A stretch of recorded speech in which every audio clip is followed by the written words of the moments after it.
Hi everybody. Wašté Win Young imachiapi. Ian wasla imataha. My name is Wašté Win Young and I'm from Standing Rock. I'm Wichiana Dakota and Hunkpapa Lakota, which is Sitting Bull's band. I do want to start by showing a video, and Shannon, who is here and has been following me at the camp since last September, documenting a lot of things that happened. So we could show that film, and then I'll talk a little bit about it, and then hopefully answer any questions that you guys have.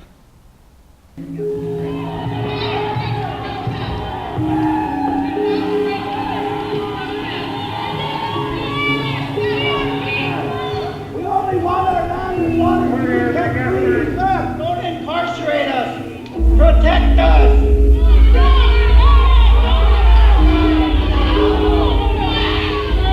That's pretty intense to watch. Can you guys hear me? Is this on? The mic isn't for amplification. It's Oh. recording. Oh, okay. So if you can just speak up. Oh, okay. There's so many emotions and thoughts. Watching that brings back months and months, actually years of experiences and emotions, and it's really hard to put into words the experiences that we went through. And just to give you a background on me, I never sought to be an activist or radical or militant. I was raised in a very strong family. My mother, Phyllis, was on the movie. I don't know if you guys could recognize her and me, but I was raised in a family in the American Indian movement to be very strong and stand up for our people. And in 2003, I started working with the Standing Rock Sioux tribe in the preservation office. In 2008, I became the preservation officer, which is basically you are approving or disapproving hundreds of projects that are coming across your desk, projects that will adversely affect your tribe's sacred sites, burial sites, historic properties. And KXL and NoDAPL were just one project. They were just a project that came across our desk. But in 2014, our staff, there was an article in the Bismarck Tribune about Dakota Access Pipeline, and that was how we found out. And under the National Historic Preservation Act, under Section 106 of that federal statute, the federal agency, which in this case is the Army Corps of Engineers, they're required to consult with the tribe prior to any plans, and they already had the proposed route.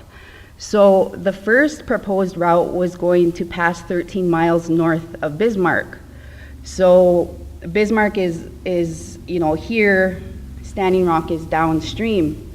But the North Dakota Public Utilities Commission denied that permit because of if there would have been a catastrophic failure, its proximity to the wellhead water supplies for the city would be affected.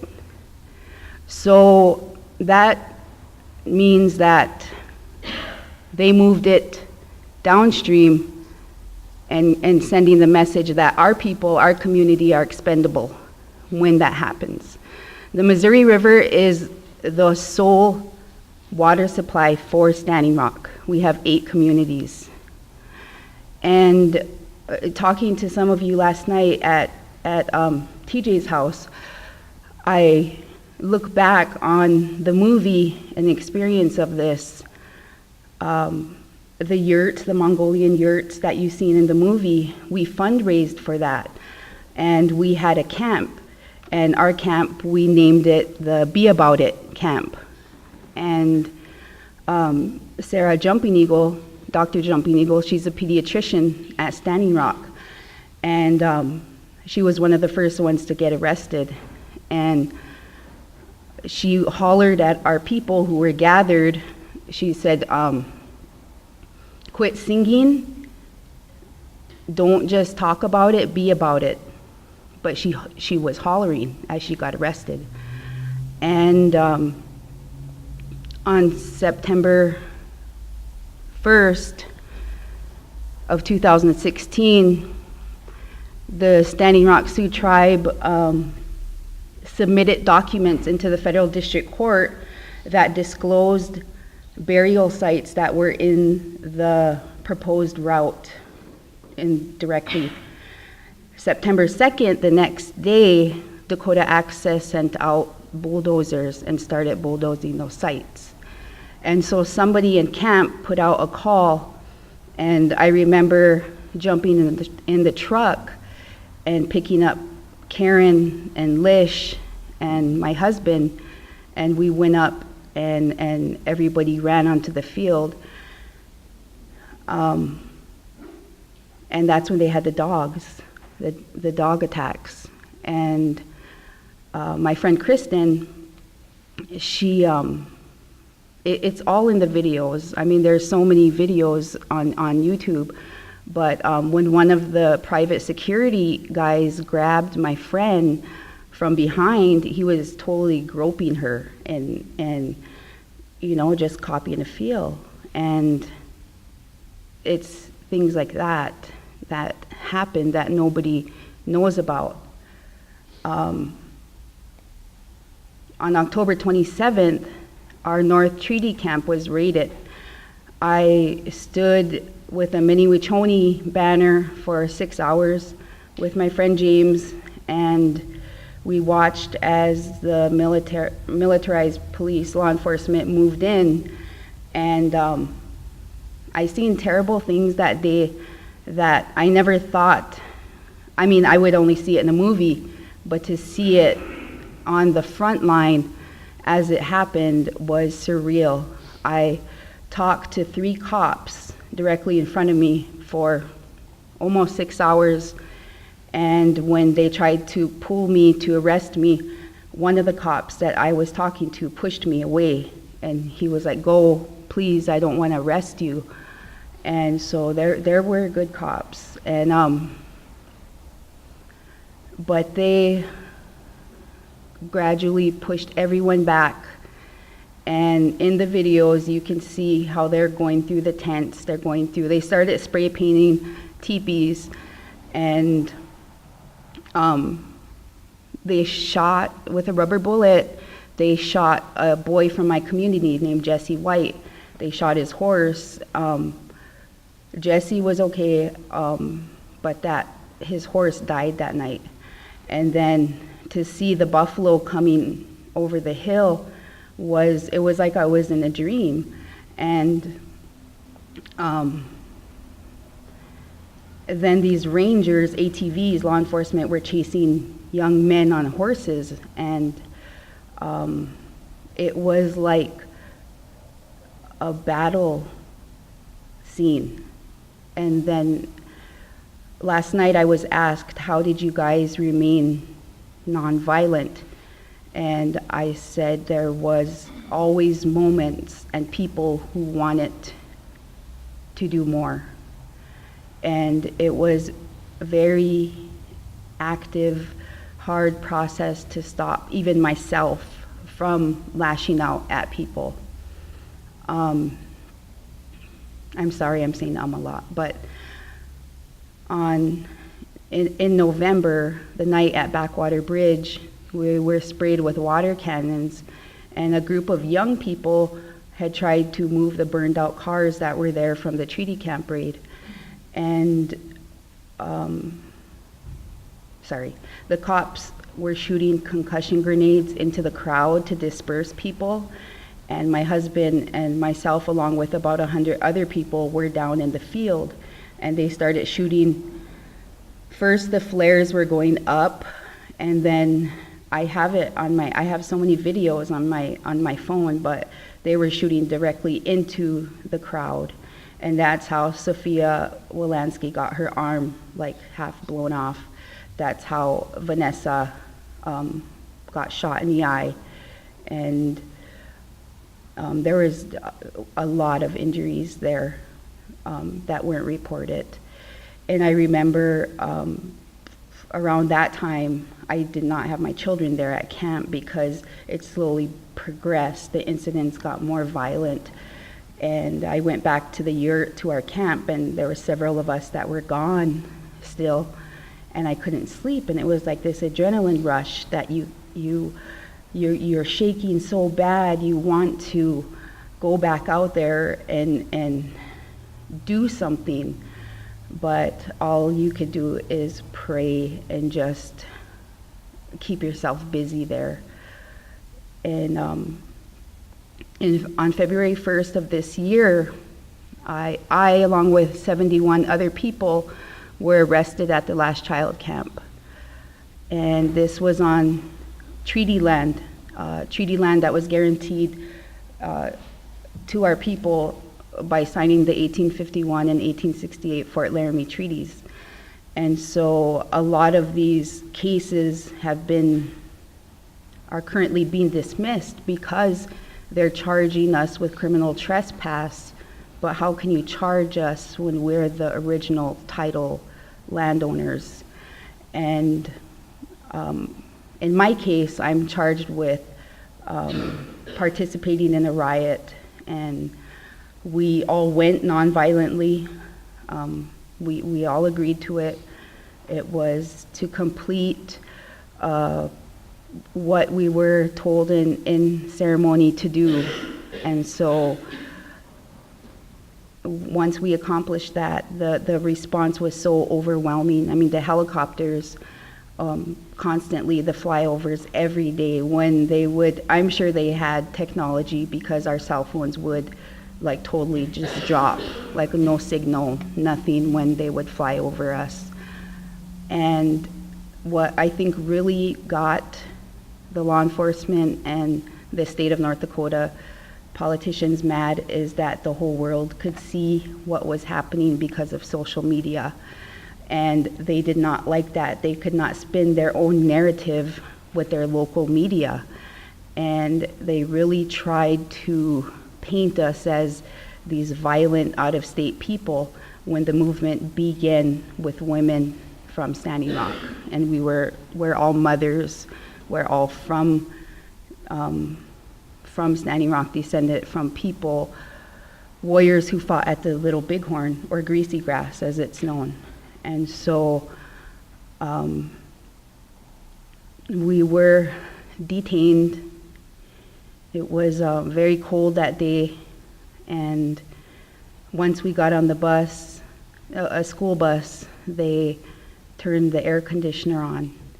And they will try to spin their own narrative on this, but I witnessed it and I lived through it.